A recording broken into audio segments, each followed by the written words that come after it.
Okay, so this week the lecture is sort of split into two parts. The longer second part, talking about values and ethics in medicine, is about how there's been an ongoing fight over whether the healthcare and health in the population can be considered or would better be as an ethic considered um, a commons and of public benefit, or whether or not we can get by talking about it as individual benefit within a market and business issues.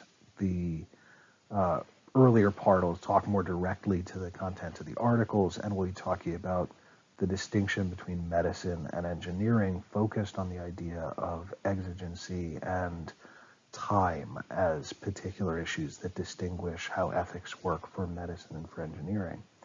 And that doesn't solve the problem here, because in biomedical engineering, you, to some degree, have both of these ethical pressures pushing on you, and the individual then has some difficulty responding to the dual imperatives of medicine and engineering.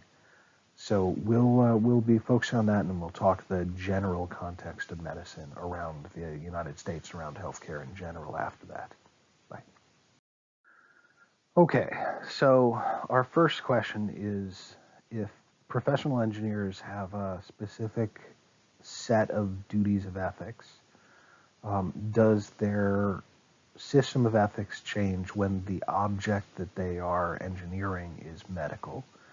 And in particular, we'll focus in the next little bit on a couple of examples from the readings, but we'll focus on the issue of time scale, because that is the place in which the medical engineer or the biomedical engineer or the engineer working on medical issues differs from others. Now, an ideal practice of any engineering, we would say, requires that you attempt to perform your best efforts to produce the best outcome for yourself, your employer, and the populace at large. And part of that is that you are able to follow the definitional aspect of engineering to produce an outcome to plan and purpose. And one of the challenges of that in general is the ability to predict how one's actions will produce an outcome. But that is even harder when the expertise involved um, in determining those outcomes is going to be a whole separate system of expertise than that which the engineer is trained in. Most biomedical engineers have relatively limited medical training in their education, and that presents a whole system of problems. Um, and so we're not going to talk about the main response to that issue today, which is you have to work with trained experts in medicine or in biophysics or in whatever field, so that they can provide that expertise. And we're not going to focus on that. We've talked before about the importance of honesty and trustworthiness for engineers, and the imperative within the professional credential, whether you're a licensed engineer or not, to act within the limitations of your own knowledge, to not claim credit or knowledge beyond it. And if if that needs to be discussed, we can discuss in the discussion section. But for today, um, there is a separate element, which is that there is a limitation placed on engineers in this category. That when we talked about alternative design, we said there were all these choices about what you're going to emphasize or accentuate or commit to. And working within medical issues is really a very specific system of commitment to how you're going to engineer in that same way. And part of it is about how you conceive of risk, and we'll talk about that in a minute. But that, in some ways, that system of risk being distinct outside of the system of liability for medical issues um, is is already actually dealt with in our structural systems, because there's a whole level of policy regulation.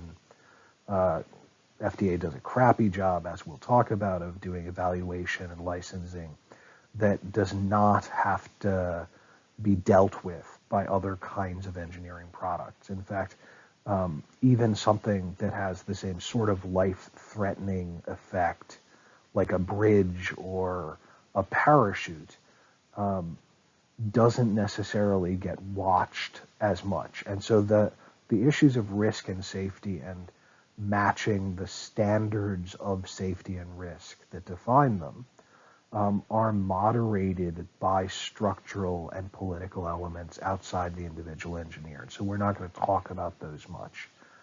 We can come back to them. And for anybody who hasn't done the readings, some central parts of the readings will relate to that. But what we're going to talk about today is more fundamentally, what is the difference in engineering and medicine? So, I said in the last slide that the issue is related to time, and we've talked prior to today about the idea of exigency. Exigency is the urgency or demand that arises from certain kinds of or particular moments and situations. And one of the things that will appear later in the lecture as we talk about the idea of the commons and of health is that there is something referred to as the exceptionalism of illness, that the kind of moment or situation that illness and health play into is a particular kind of exigency. And so there are certain kinds of exigency. We haven't talked much about the differences. That urgency versus demand are often translated out of the concept of exigency differently. Your boss can put you on the spot and make a demand. But in fact, there's nothing particular about that moment, the kind of moment it is, that means an answer has to be then. Right? Human person, your boss, your friend, when somebody makes that kind of demand to produce exigency, it doesn't have a time limit on it. And there's a difference between exigency of demand and exigency when it is the urgency is literally like you're either going to get hit by a truck or you're not. Right? That's not a question of, well, I suppose actually if the person driving could stop, it could still be demand that you move out of the way of the truck. But most of the time we'd think of those outside of human initiation questions as urgency rather than demand. And while we often, my definition on the board of exigency is urgency and or demand arising, we can in fact think of those two things as differently. There is the demand that you make a decision, that an action happen, and there is the urgency, that is the time limit on it. And so one of the things that fundamentally limits or changes how exigency work is whether there is a countdown attached to it. And we can think of this as the difference between open-ended time and limited time. Now, your boss making a demand on you can say this is the timeline for this project, but it's actually an open-ended time frame. The nature of the exigency doesn't close off the possibility. You fail this project, you do the same project next year for a different company, it's no big deal. At the level of engineering, the engineering would be no different. But with medicine, with urgency exigency, there is a limited time in which the action can be taken. And that changes how we can respond to exigency. Now, we didn't, because we are working from home, we didn't do the in-class exercise last week where you guys were forced to look at the difference between the AMA, American Medical Association Code of Ethics, and the NPSC, the National Professional Society of Engineers Code of Ethics, or between the narrower code of ethics used by the Electrical Engineering Association and the traditional code of ethics in modern translation of the Hippocratic Oath. But one of the things that calculates, that forms the basis of those codes of ethics, is a basic question of how to proceed. And it goes back to our discussion of the precautionary principle and risk-positive approaches all semester, that there are some kinds of activities which accepting risk is better, and some kinds of activities where you don't want to accept risks. And in traditional medical ethics, because there's a difference between actions that you initiate, that you start, and actions that are started and played out by the situation, that are exceptional and affected by the health or illness going on outside of your actions, we see a difference in how the ethical systems have been traditionally performed. Now remember, you can individually, within your personal ethics, disagree with this if you have a warranted, reflexive, intentional way to do it. But traditionally, engineers have argued that the two concepts of ethical limitation, the demands, be placed in a very specific order, and medicine has placed it in the other. And by tradition, we're often more familiar with the medical formulation, where the phrase from the Hippocratic Oath, first do no harm, the demand of non-malfeasance, precedes the idea that you will do good.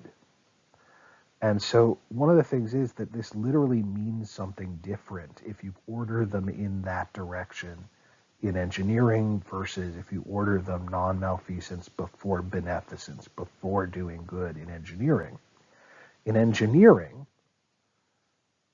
because there is no demand based on time, and we look at the complexities of the world and of engineering, almost all forms of engineering will produce some kind of harm. They'll use up materials, they'll have secondary effects, something will accidentally happen. The argument is, in fact, that the application of beneficence to try to do good has to be placed before non-malfeasance. And this is really about the frame or the conception of ethics within engineering being more risk accepting.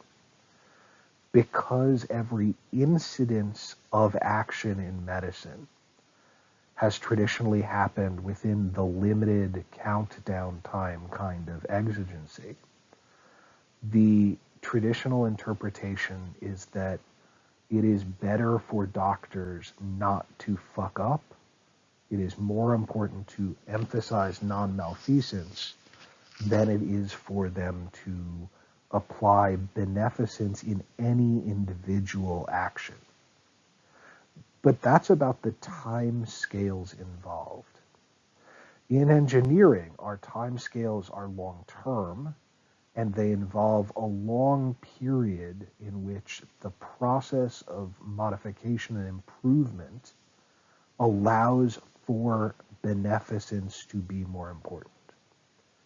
If you're presented with a situation where you're like, in the next 30 seconds, I have to ask, can I do something?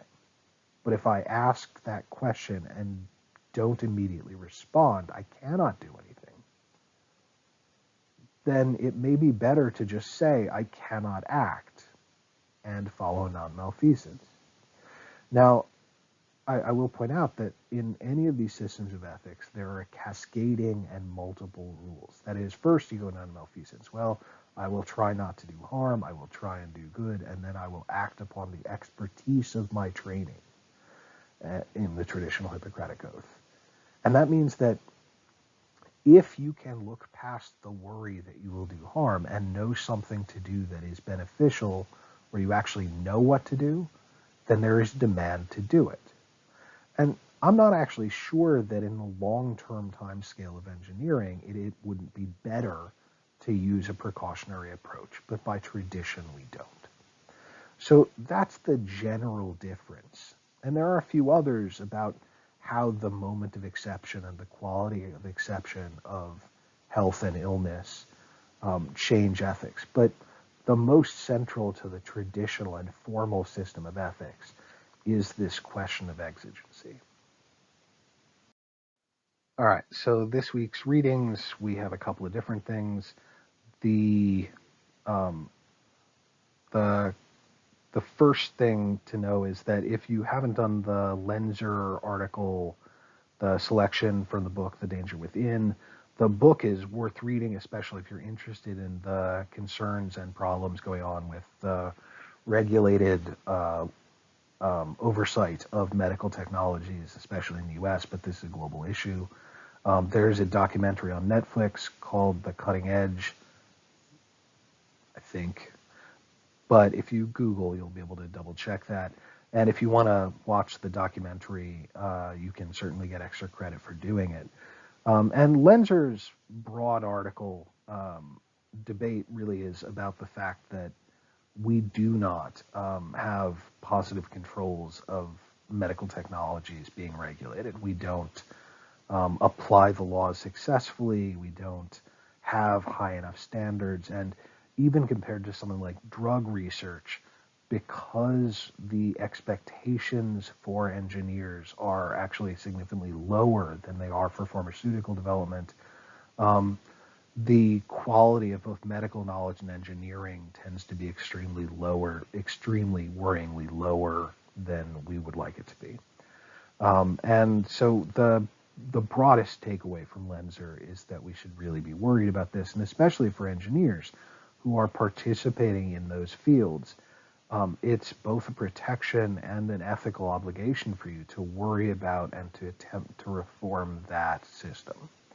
The Groger article is about how the FDA actually does that regulation, and it follows a fairly straightforward set of examples.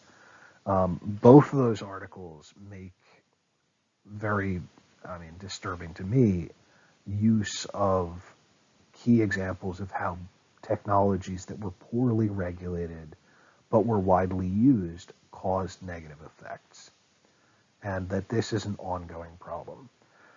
I gave you guys the Fox article to talk about the sort of complexities when larger governing mentalities and assumptions about the world get mixed in. And to some degree, you can see this as an extension of our discussion of the way that value-laden assumptions and choices in last week's discussion of how they get built into algorithms, despite the perception of neutrality and the ongoing concern that that medicine be neutral and equally well applied to everybody, this just isn't the case.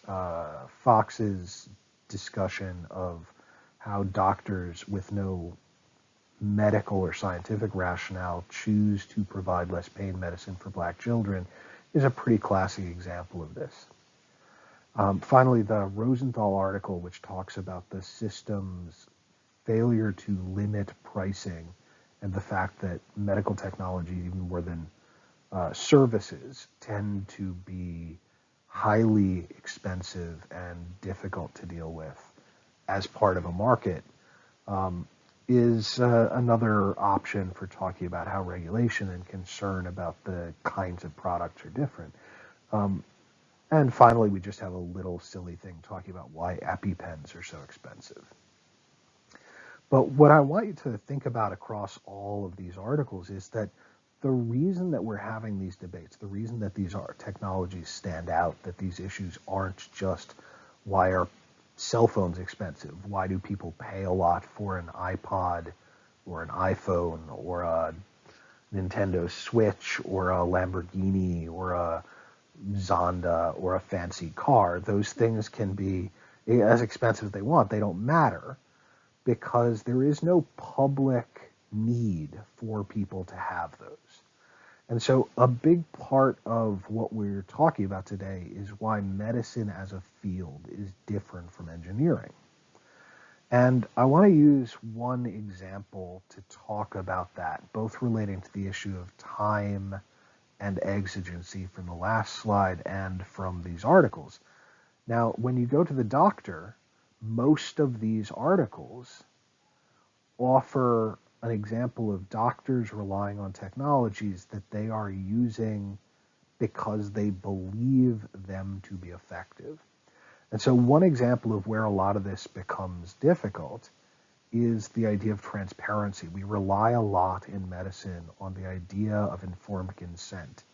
And informed consent relies on access to medicine and the ability for that, access to information and the ability of that information to allow us to make good decisions. But if in order to understand the information that we're given, we would need study and effort, then often the amount of urgency, the time pressure involved, means that we cannot use transparency properly.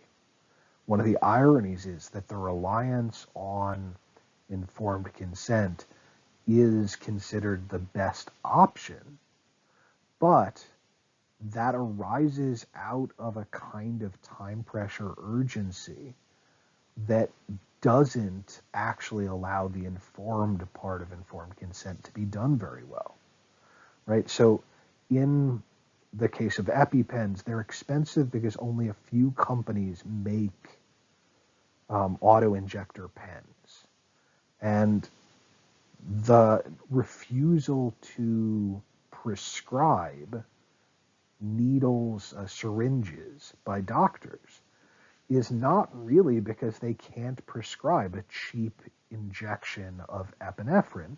It's that they would have to then teach the person how to use that syringe. They would have to teach their family members how to use that syringe. There is a ton of politics in how you inject.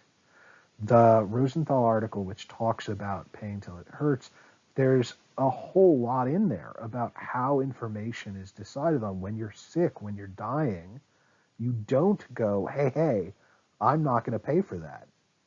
You just accept the care you need to survive. And so the questions of how transparency and honesty are formed and responded to in these moments of exception in exigency are fundamentally different than in the longer time scales when engineering is done, when design decisions are done. So that's one example of how these things come together. And so because everybody in society has to rely on these medical technologies, some forms of regulation then become necessary to maintain and allow our common shared health. Hi. So the main lecture today is about values in healthcare, and we'll be talking specifically about the United States, although the kind of issues and the general trends that we're talking about are universal, or at least are productive of tensions and issues everywhere. And one of the things that we know about globalization is that when a topic or an issue becomes a topic or issue in one place because of the transfer of information, goods, services, and people, it tends to do so elsewhere. In light of the interconnectedness of the global system, we also can find that the issues that we have in the United States have been particularly increasingly relevant and important in the other portions of the developing world, especially since 2008, when the economic crisis here and related economic crises in Europe and to a lesser degree in East Asia have produced economic problems, and the dominant rationality, that is the answers that had become or were produced as naturalized and common sense, follow a pattern that we can see as characteristic of neoliberalism. That is a transition, a reinforcement, or a reimagining as more and more important of the free market and of a knee-jerk sort of ideological rather than characteristically well thought out policy decision to move towards businesses as the solution as opposed to a component in a larger system. And so that's a general trend. It's been found in the attacks on the national healthcare system in England. It's been part of the background that has produced nationalist responses in places like the Philippines and India. It's been extremely powerful in moving away from federal subsidies in healthcare systems in places like Mexico, Brazil, and in the European markets, particularly noteworthy in Italy, Spain, and Germany. The negotiation and the responses to neoliberalism, to this focus on business, have been different in each place. But What I'll talk about now is a longer version of this within the United States. So the story of healthcare in the United States, to some extent, begins. We talked in the last slide a little about history, but the the story that we're going to focus on today is really a story of the transition in values surrounding and within medicine to one in which healthcare is organized as a consumer market. And one of the ironies of this is that prior to the modern systems of healthcare provision, the open market, where medicine was seen as a general thing within other businesses, was the dominant form in around 1800, and it's in some ways just a reversion to the pre-modern or the pre-industrial form of handling of medicine. The story of changes in values is a common one, the transition from a model of the resource and infrastructure based on a commitment to the public good and the resource commons to an infrastructure supporting and based on the idea of individual competition within a market. Following that general discussion, we'll talk a little more about the legislative and infrastructure history in the United States. But for now, what we're talking about is the values of the commons and public good as a basis and structure for medicine. So, Western culture, not just in the United States, but in general, throughout Europe, has changed so much in the last 300 years. It often sounds silly to contemporary ears to hear the argument that kings and empires of old were founded on, or at least justified by, a basic assumption of the public good.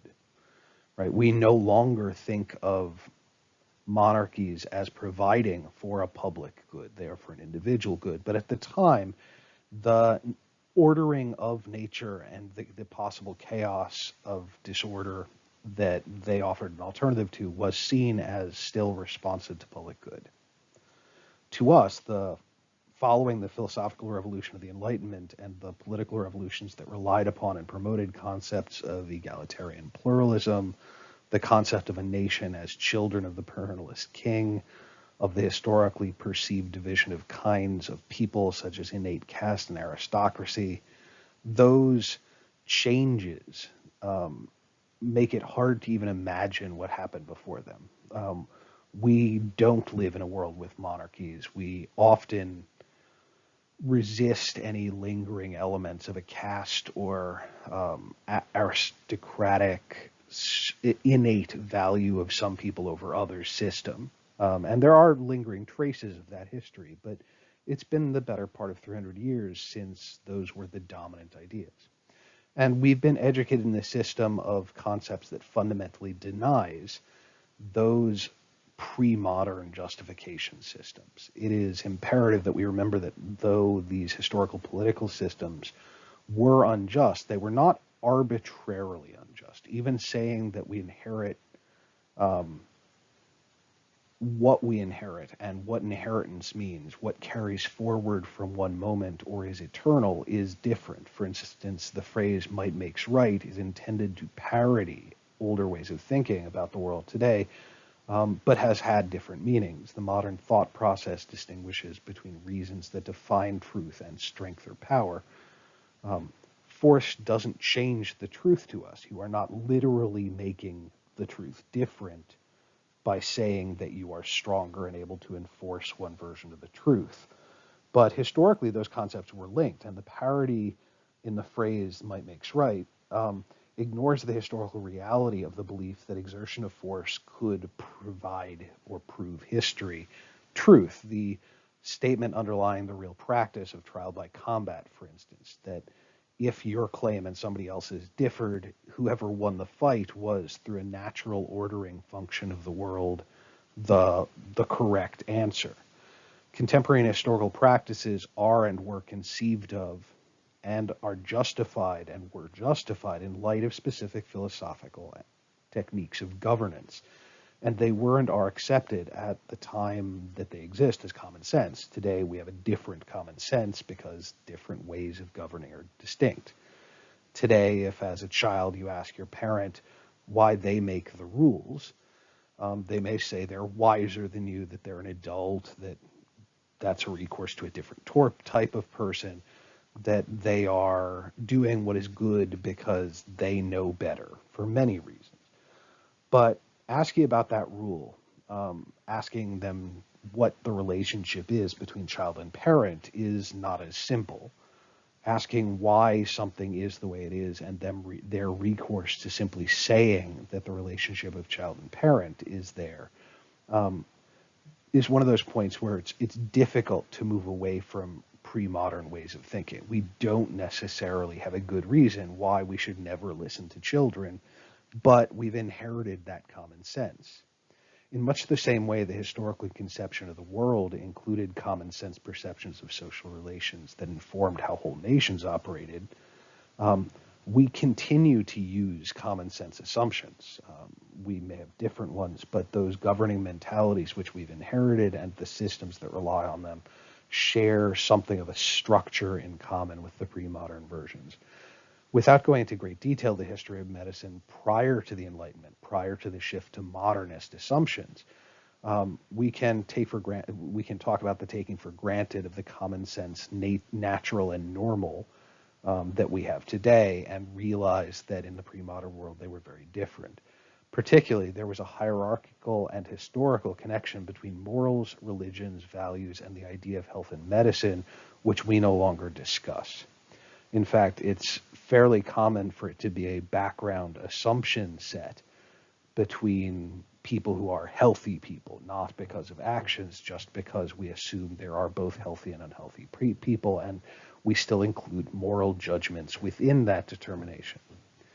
But we don't talk about it in the same way, wherein the moral judgments were explicit, and even more importantly, in some ways, we now deny that we see a causative relationship between moral sanctity and the health condition. Illness is not caused by moral failings as it was in the pre-modern era. So today you're asked to accept that the values and morals within a society still shape medicine, but there's going to be a more tangential connection. It is not causative of individual illness. What we're going to say is that they're no longer talked about as part of medicine itself, that the values are distinct from the scientific knowledges that are the basis of medical practice. And in fact, that shift in the way that values in medicine are talked about is partially dating back to the origin of mechanistic medicine in the Galenic tradition, that is named after the medical figure in ancient Greece, or the end of ancient Greece into the early pre-modern era, in the Common Era, named Galen. And the thing is, the mechanistic model, which suggested that those things which happened at the spiritual level were recognizably different from those things that happened at the bodily, physical level, initiates a trend that is actually historically important for the formation of modern science as well. Doctors in the pre-modern era were often involved in biological and natural sciences. But one of the things that happens is that because we've now had the better part of 2,000 years to develop the mechanistic model, it is no longer ever questioned. And there are good sides and bad sides to that. At the same time, there's never actually been an extermination or destruction of the increase of the interconnections between morality, spirituality, and medicine, and those have become passive background assumptions that people might disagree with, but often are still there.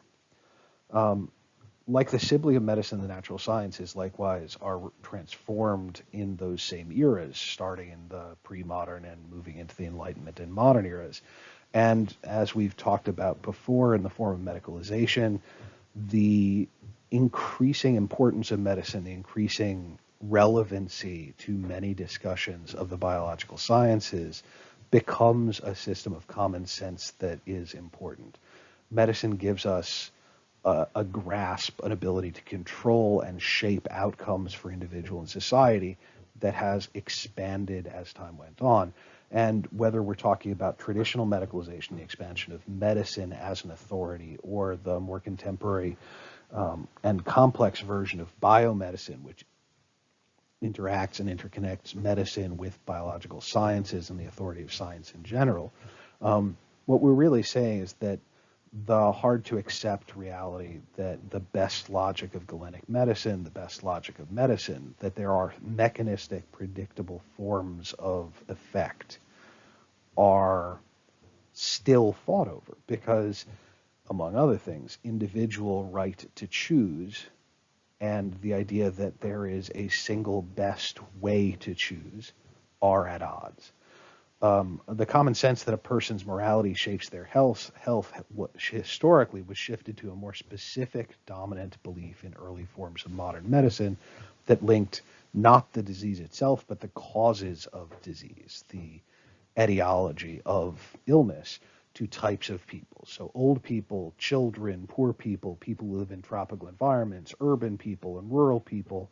The history of medicine actually continues to last in the forms of medicine to practice. Old people are treated in gerontology. Pediatrics is the study of young people. Tropical illness or infectious disease are still, in some ways, interchangeable, interactive specializations that are distinct from the general practice of medicine. Um, in the United States and in many places, we actually no longer use the distinction of urban and rural medicine, although in the historical context that was a formal medical division also. And our most contemporary version of biomedicine still conceives of illness in those categories. What changed was the behaviors that we uh, consider moral and immoral, the valences of morality that are considered important to the causation of illness. Today, we look at sex, drugs, laziness, hard work, patient compliance. These are all mental models that, in some ways, are camouflaging older ways in which social values shaped medicine. And those social values are very rarely about individual benefit and harm. Social values derive through a complex system of um, penalty and benefit and public representation and framing from what is seen or accepted as best for society. As medicine has transitioned to biomedicine, a central change has been the importance of statistics and rates of risk. Ideas of behavior as important to the cause of illness that links to the inherited categories of people or measurable and distinct populations. And the longer the personal behavior is important, becomes a bigger element in how those categories are. Aggregate numbers and probabilities, the open discussion of values in the form of which probabilities, which categories are to be paid attention to become central to medicine, and the statistical conceptions of these populations, which in large part are framed by value decisions, um, are central to the connection of medicine to science. Now, in early Galenic medicine, poor people were poor and sick because they were bad people, because they weren't as morally and metaphysically sound as rich and healthy people. In earlier modern medicine, poor people were poor, and because many people were individually engaged in unhealthy behaviors, they were often sick.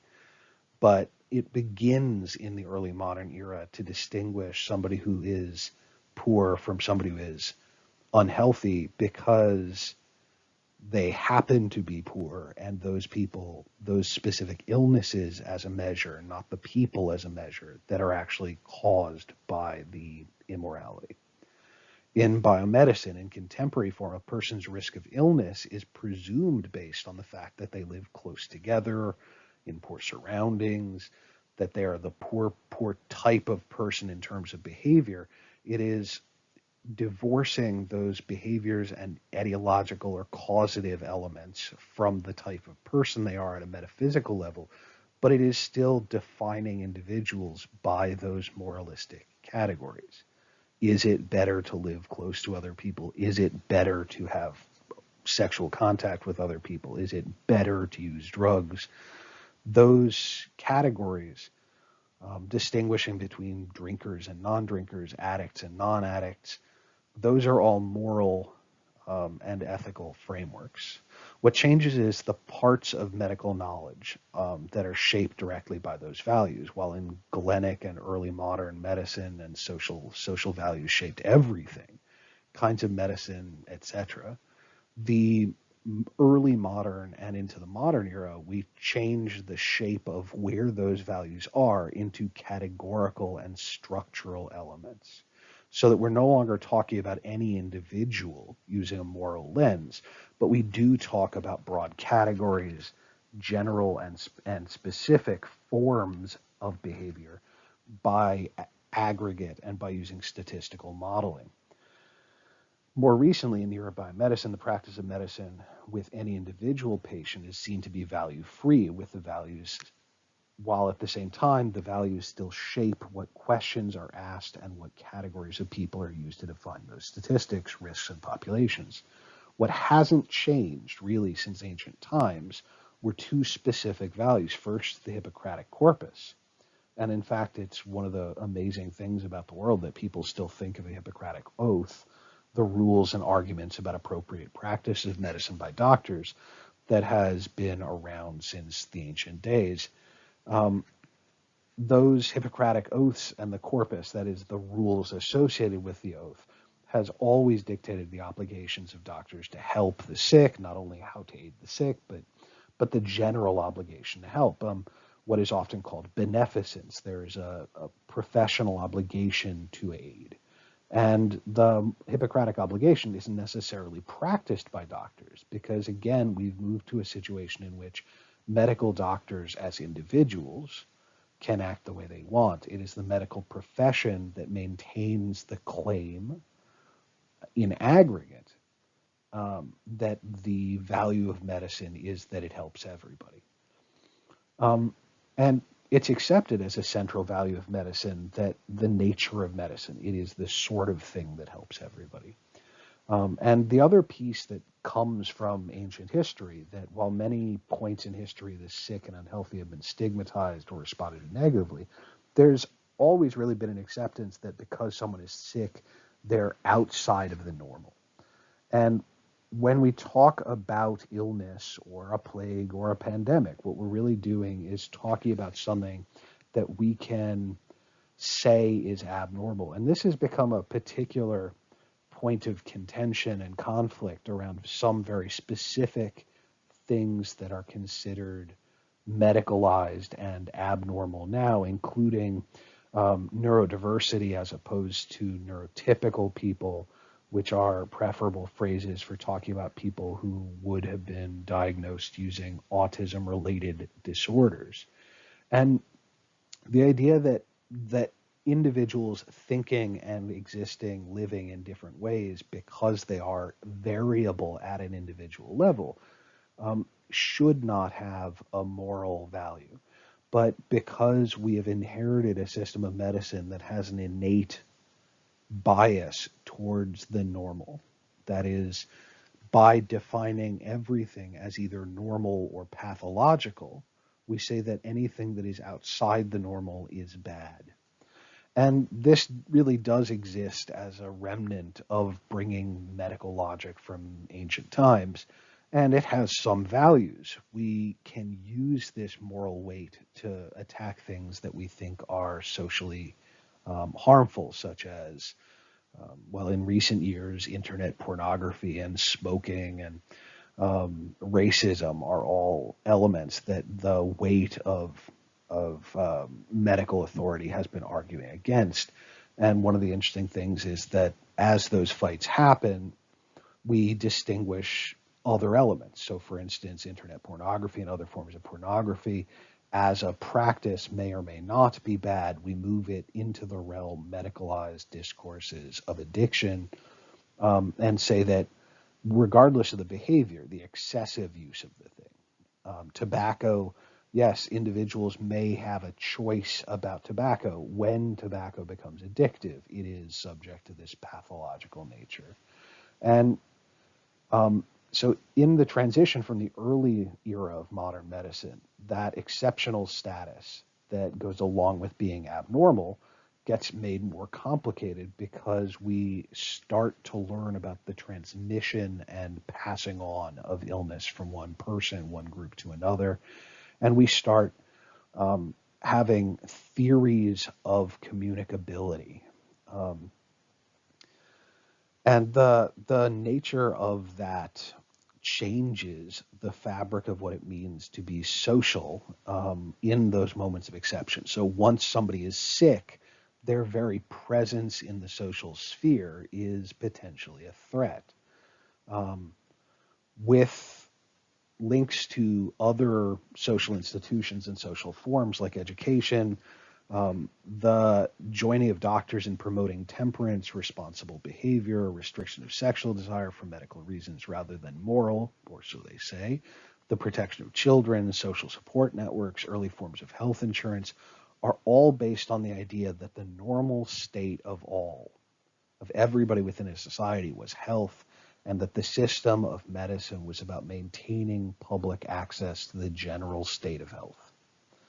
Um, and it links the idea of the pathological and the idea of the exceptional um, by saying that we can shoot for a way to produce all healthy people. For much of the era of modern medicine, the best metaphor of the dominant value of health was the medical expert. Particularly doctors were attempting to moderate and maintain access to a commons of help. And the commons is anything that you're talking about that is both subject to or usable by everybody. It is a condition or an object or a resource that is for everybody. And one of the things that has historically defined the commons in any case, whether it's a pasture land for grazing animals, the open range in the Wild West, or whether it's informational commons like on the internet, Wikipedia, every individual user, by the fact that they share in that use, have some minimal or greater responsibility for stewardship, protection, support, and maintenance of that commons.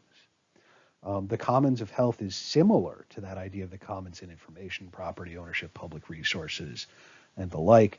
The forms of the commons, the basic presumptions was similar, and it included the double obligation. First, the obligation that society benefited from the availability of the commons to all, and so the obligation of the commons was to be available to everybody. And second, that the best way for society to benefit was through structures and protected the commons. So in some ways, the commons then is not just that dual relationship with individuals. Everybody gets it, but everybody has an obligation to stewardship. Society itself has that double obligation, that in order to justify and be a commons, it has to be for everybody. And in order for society to benefit, the commons is the best way, because in something like health, because we all need to be passing, or we all potentially can pass germs back and forth, it is best to maintain health in the general rather than individually. These pairs of obligations, of beliefs, justified social systems and infrastructures based on the importance of maintaining the commons, maintaining the public health, and through the mechanisms of regulation based on the value that the public good would be benefited by, the systems of public health and medicine were built. Like many of the other social institutions and systems based on the idea of the commons, including public education, in recent years the commons has become increasingly privatized, and dominant forms of value that favor market competition have moved in and increased or changed how they are participating and regulating. And the most common form of this is by saying that the actors who will perform the tasks of stewardship, of maintaining the commons, are entitled to some profit for doing so, even though it's a commons. And the general public infrastructure can be reduced by allowing those for-profit companies to make profit in maintaining the commons. If one is unfamiliar with the transition in policy and values from the commons to the market, then it's most easily understood as the shift in priority from shared public good to competitive individual property rights as the presumed best way to conceive and organize a society. That is, that the common benefit is best provided for through the competition of individuals as opposed to their overriding cooperation. And this is to say that we never are arguing that everything is a commons. When something is determined to be a commons, whether that is an educational resource, health, pasture land, the accessibility of a park, that common held thing, that commons, should be managed in one way. And in fact, it's going back to that earlier claim that I made that the nature of the commons as commonly held and commonly of benefit is the justification for its existence. If, for instance, one person was to be healthy and everybody else sick, there is no value to providing, even as a category, the idea that people have a health together. Right? If everybody is healthy, but one person is sick, then we can recognize that that one person can still be part of society and respond to it. Or we can say there is no commons, there are a selection of individuals, some healthy and some sick, but in that case, there's no advantage or ability to respond to that difference between sick and healthy people. So the commons is really a mechanism by which we get different options in how to do things. And it is very philosophically questionable in some ways whether or not maintaining a commons, but balancing or maintaining and balancing the system by which the commons is maintained, where individuals or groups or companies, some get greater benefit from the commons, including profit, that is cash or other material value, which is denied to other people, if that's still possible to be a commons. So this is not to say that under the market system there is no concern about the public good, but rather it is the observation, widely noted, that throughout the 20th century the importance of these two values has shifted.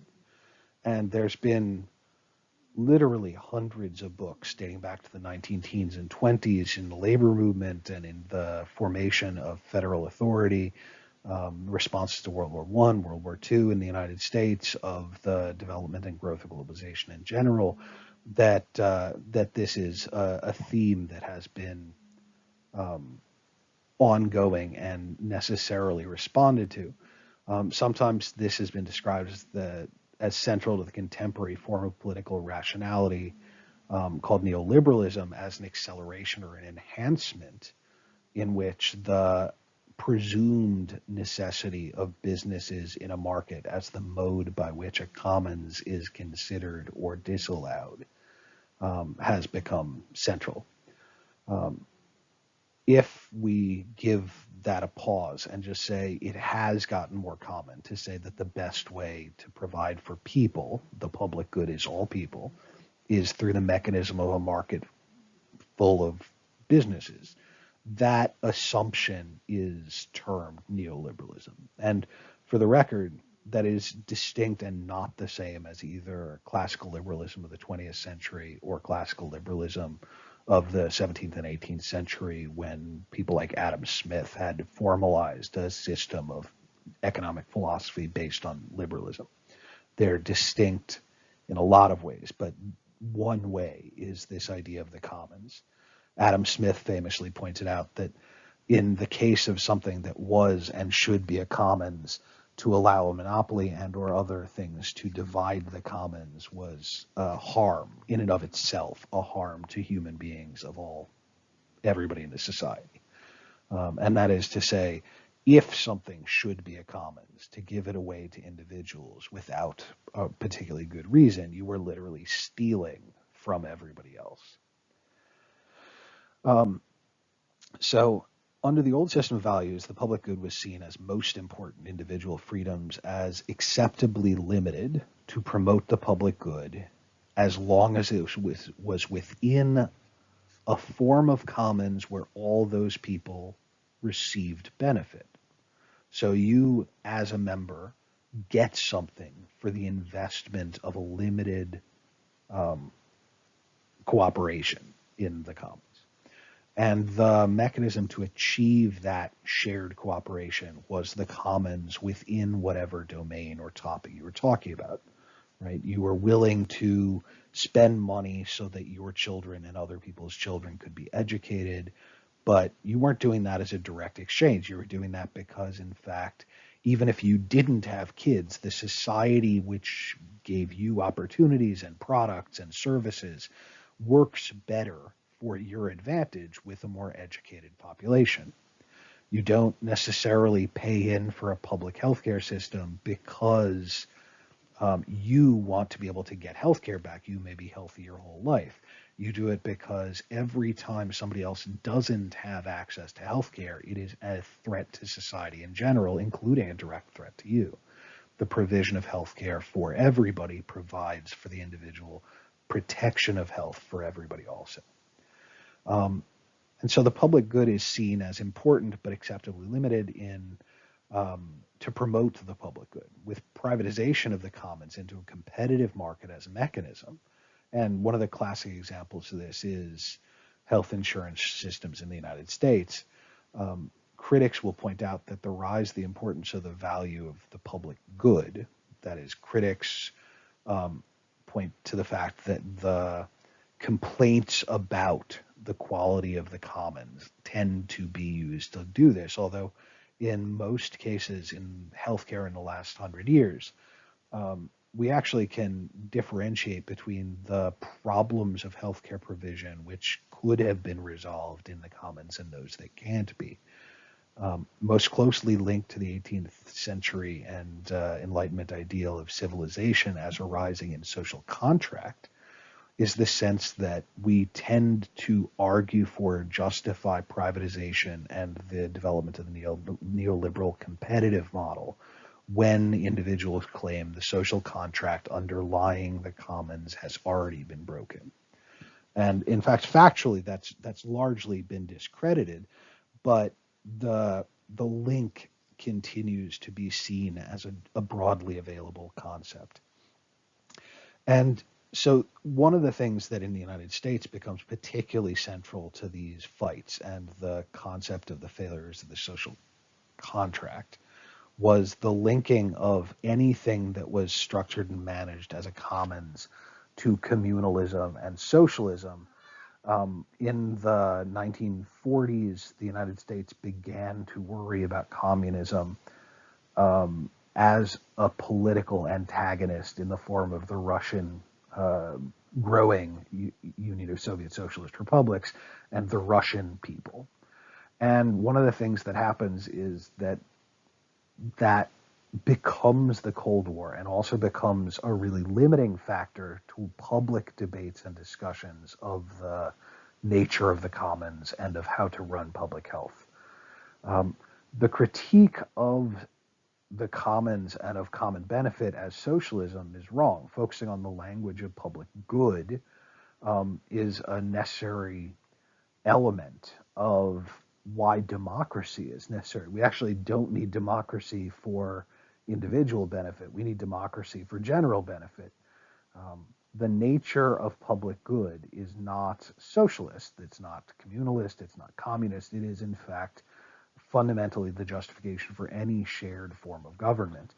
And the conception of institutions in earlier eras, regardless of that shift away from socialism as a language, had already had challenges in maintaining this because the structural production of government in the United States had favored the individual ownership and management of things.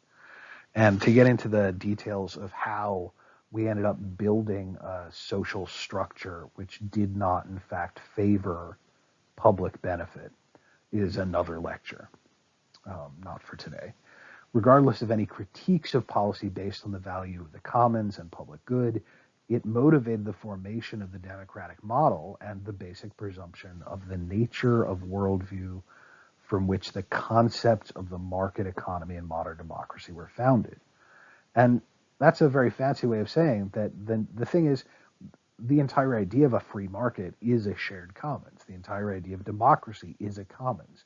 And so the critique of the idea of the commons and of shared public benefit in the 1940s and 50s is fundamentally flawed, based on a moral panic about what communism would be.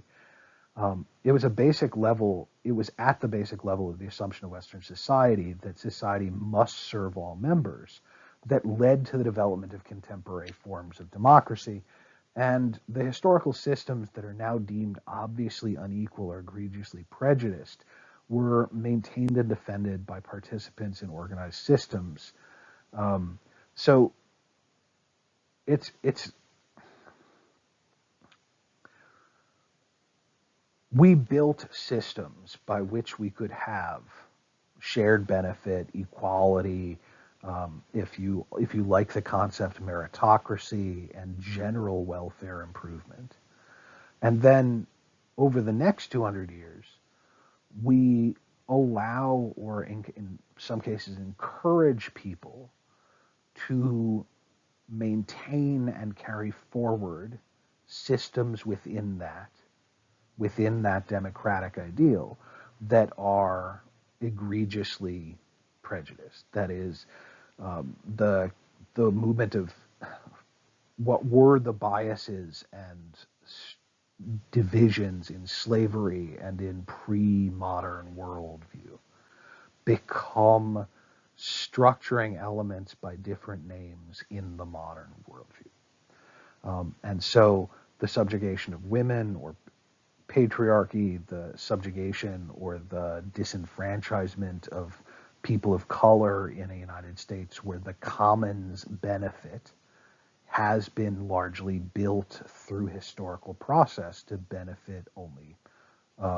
middle class and wealthy people who, by historical production, tended to be white, and therefore has produced a system which is, if not white supremacist, but is largely biased in favor of providing greater benefit to white people. The nature of these conflicts didn't go away because we have a democracy. The nature and the way that we can get a handle on these issues is by having a real conversation about what the commons is and what public benefit is. And one of the reasons that the Cold War anti-communalism, anti-public benefit debate shaped itself so much is because it allowed a real alliance between folks in the United States who were anti-civil rights, folks in the United States who disagreed with the women's movement, and folks in the United States who had money and power and probably didn't care much about women's rights or civil rights, but didn't want to take the chance that they would lose the privilege of their money and power.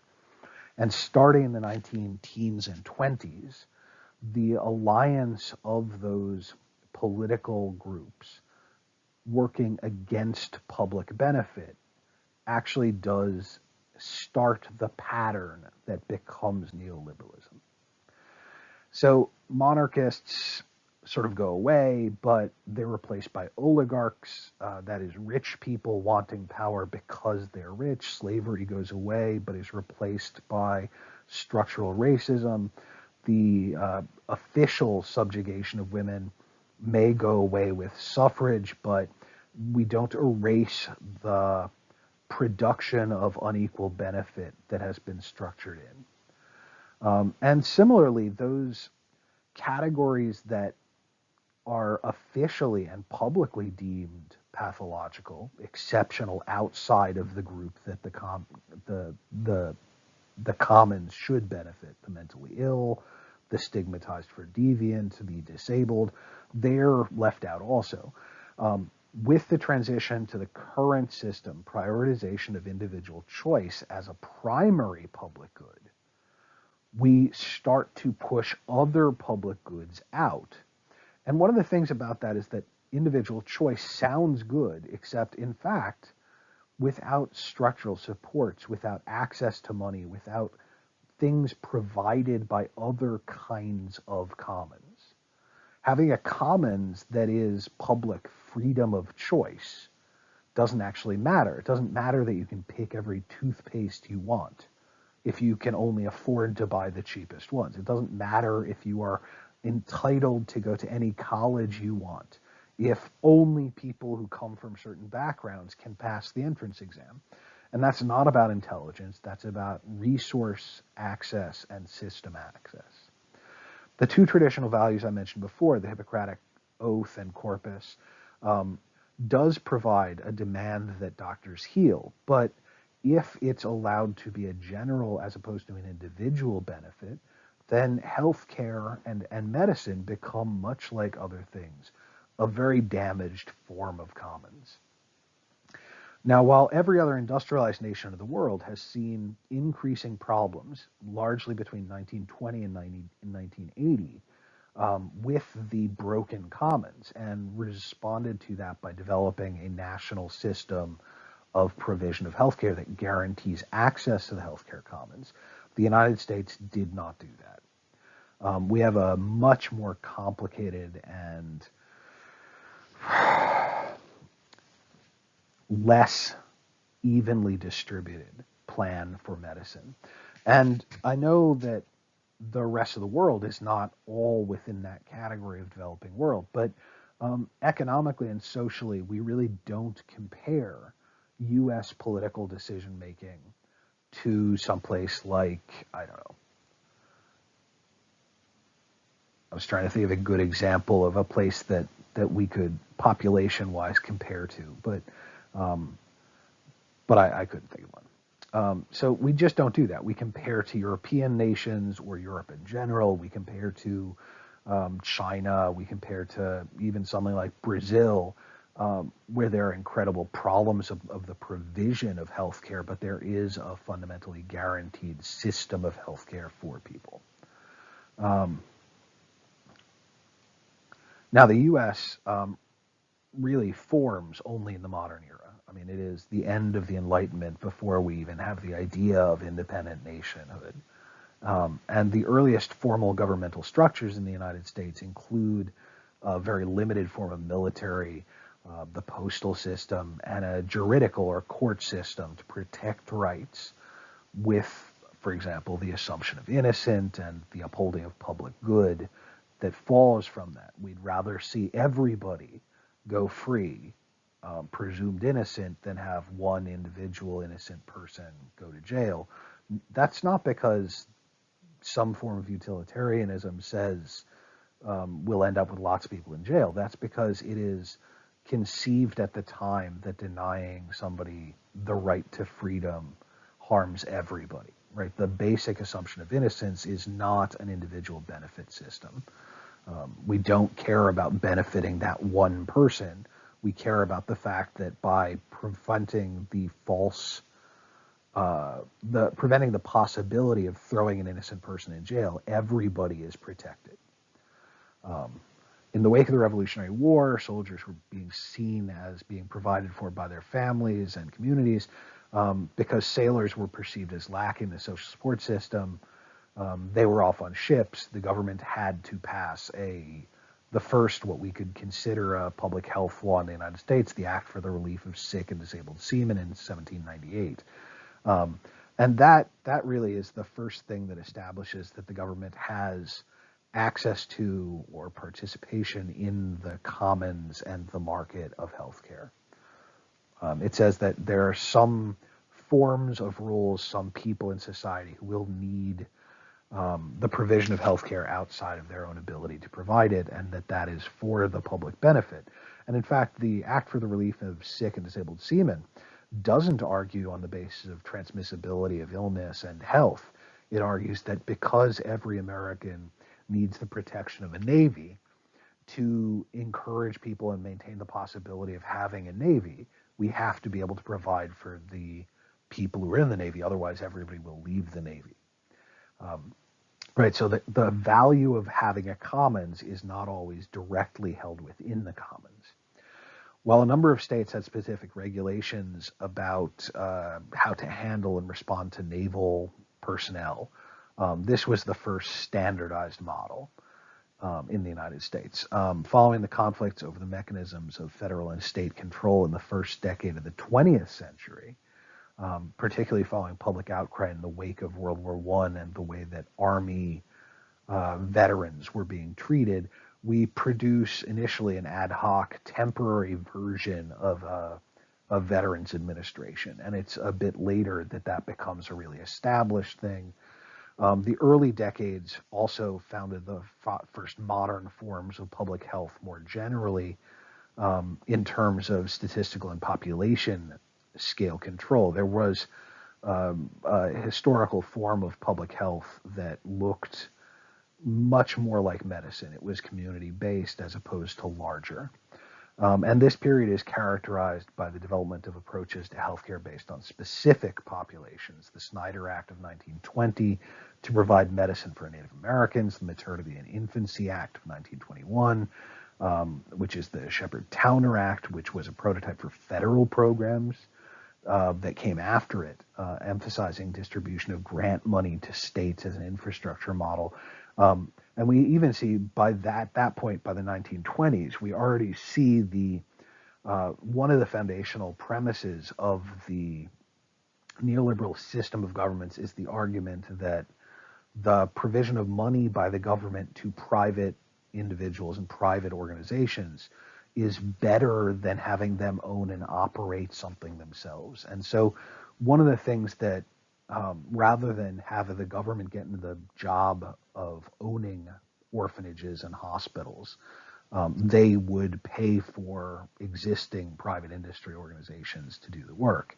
That 1920 and 1921 sort of period centralized the model, but it's worth noting that when that model is being negotiated in the 1920s for these kinds of laws, there effectively was not a standing army. We had what really could be considered a skeleton crew to maintain army infrastructure, but between the world wars, something like 95% of the army at the time was released from service, and one of the things that happens is the Veterans Act of 1924 codifies and extends the obligations and benefits provided to those who served. Because we could call in a commons to require people to serve in the military, everybody then has the maintenance of the populace as an obligation also, and so we share in the cost of maintaining everybody who was harmed by their military service. And again, it's not as big and formal a system as the veteran system today, but it is a contemporary form. The Great Depression leads up to World War II. Ongoing conflicts over the ability of traditional social systems to provide for people caused concern about the traditional provision of stuff. And by the end of World War II, it's a very different landscape of how these things work. And on the next slide, we'll talk a little about timeline stuff. So the timeline at the top of this slide really picks up from that point. And one of the things that we see as we end World War II is that health insurance prior to that point really hadn't been the way we manage healthcare. Health insurance had been invented along with what were called buying groups and stuff in the 1940s. And I think it's worth noting that the origin of health insurance and buying groups in that earlier period were really a response to the lack of an infrastructure for healthcare. They were not designed in the modern era. They weren't designed with the idea that everybody would have access to medicine. If you can picture a bad movie set in a historical period where everybody's excited that a doctor is moving to town because there just hadn't ever been a doctor in town prior to that. There were no hospitals outside of large cities. It was a very different context. And buying groups and other things like that were actually about saying, well, rather than just wait and see if a doctor comes here, why don't we pool money to be able to hire a doctor to provide health care? And one of the ways that those buying groups formed is around places of employment. So if you were the boss, you could take $1 a month out of everybody's $1 a month would be too much. $1 a year out of everybody's pay, and then everybody in your company would have access to this doctor. And the same thing, the buying groups would also do that for pharmaceuticals and other sort of healthcare related stuff. Um, and health insurance was not seen as a way to provide for insurance. It was a much like fire insurance or homeowners insurance. It was seen as a way to guarantee that in really extraordinarily and unlikely ways, you would end up having it. And it was relatively inexpensive. The 1940s, at the end of World War II, see a crisis because with the growth of the Veterans Administration and the beginning of the demand for it to provide direct health care, people realize that there are new demands on the healthcare systems. And by the 40s, there has been the passage of the Social Security Act, and we're seeing different population groups again that new laws are allowing for the provision within the commons. By the late 1960s, early 1970s, we're in what is considered a healthcare crisis, and the nature of that crisis is seen as the rising cost for individuals, not the rising cost for the commons.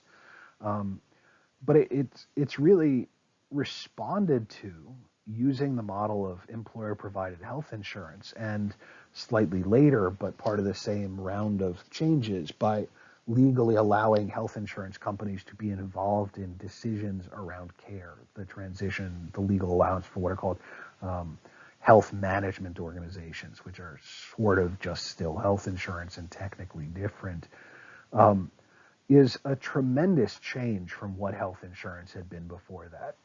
It is no longer then a system by which massive expenses are prevented. You know, you get hit by a car, and instead of having a bill for $10,000, you've just been paying your $1 a month health insurance costs.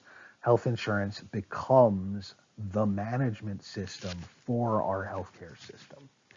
And even relatively soon after, by the 1980s, there is a dramatic push to say that the rising costs for everybody, hospitals, Medicaid, Medicare, health insurance companies, that the increasing expansion of administrative costs and the complexity of systems, the increasing demand for medicine itself, is just taking up too much money, in very much the same way that we see those debates today. At the time in the 1980s, that largely becomes a legal battle fought by health insurance companies. And so most of the legal changes in the 1980s are deregulations. So a number of the concepts that we see repaired later in the PPACA and the Obamacare law are things that were legally created.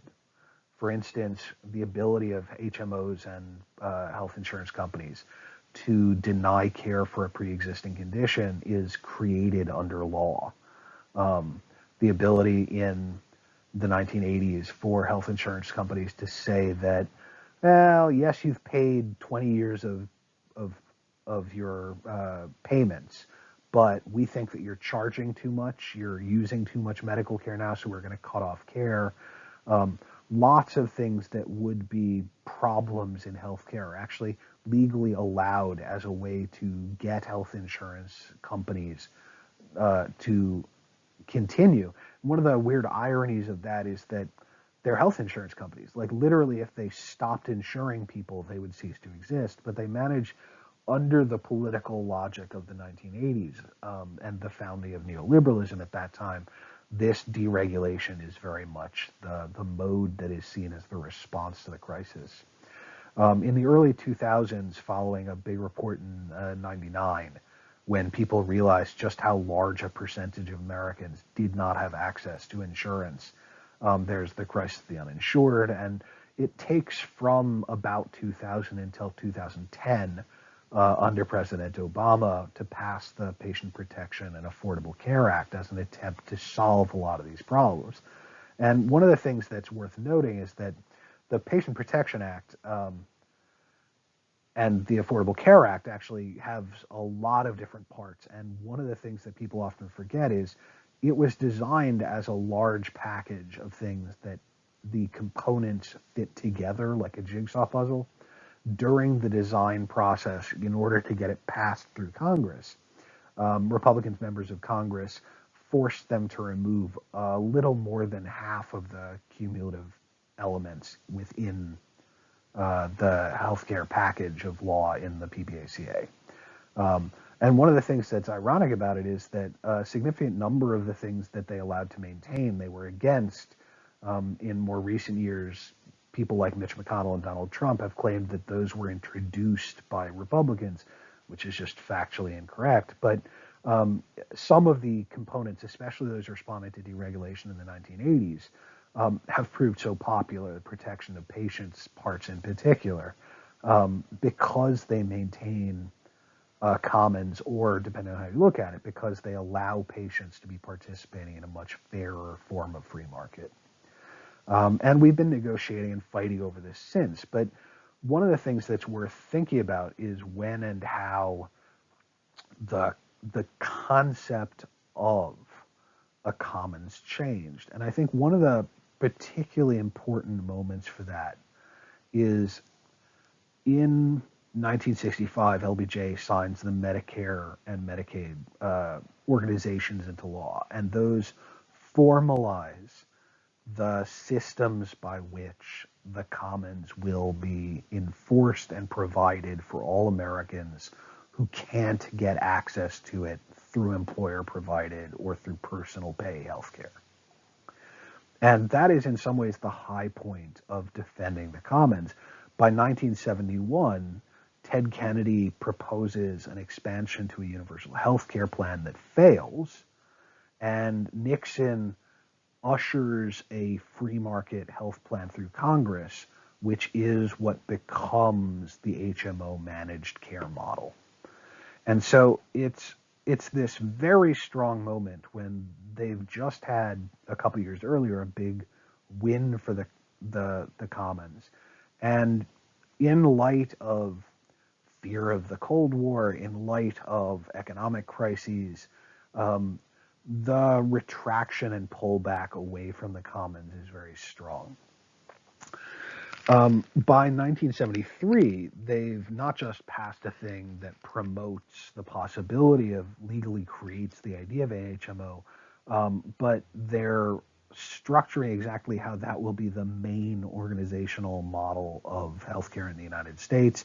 And by 1977, they've already started beginning the experiment of having health insurance companies performing some of the functions of Medicare and Medicaid that had been intended previously to be derived from actual federal employees and actually federally run things. By the late 80s, the early 90s, there's a huge problem with figuring out how to manage all this. The growing population, the growing use of medicine, the growing complexity and scientific elements within within medicine have continued to change how costs are done and how stuff is working. And none of this is to say that we have a perfect solution. We're just trying to get across what the central fight. So, as we're talking about these systems, there's really three ways to organize and manage the commons. And in the list below, it's split into two sections, the regulated market or the semi or unregulated market.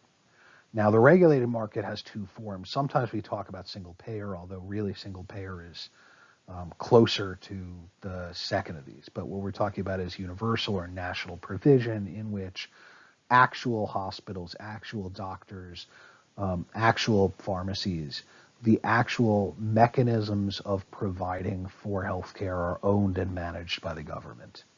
And that is then a component of providing all members of society with access to that healthcare.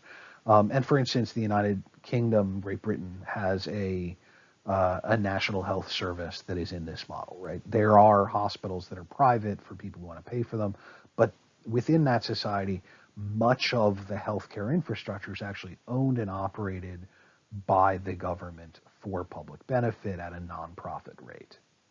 And that's the first model. That's the most highly regulated market. Then there's the national insurance provision model, which requires everybody to have insurance. And to some degree, the elements that were removed from the PPACA, from the Obamacare law, that the Republicans kicked out, were an attempt to move us closer to the national insurance provision. National insurance provision, by the way, is to some degree what you have if you have Medicare and Medicaid, but they don't actually work this way.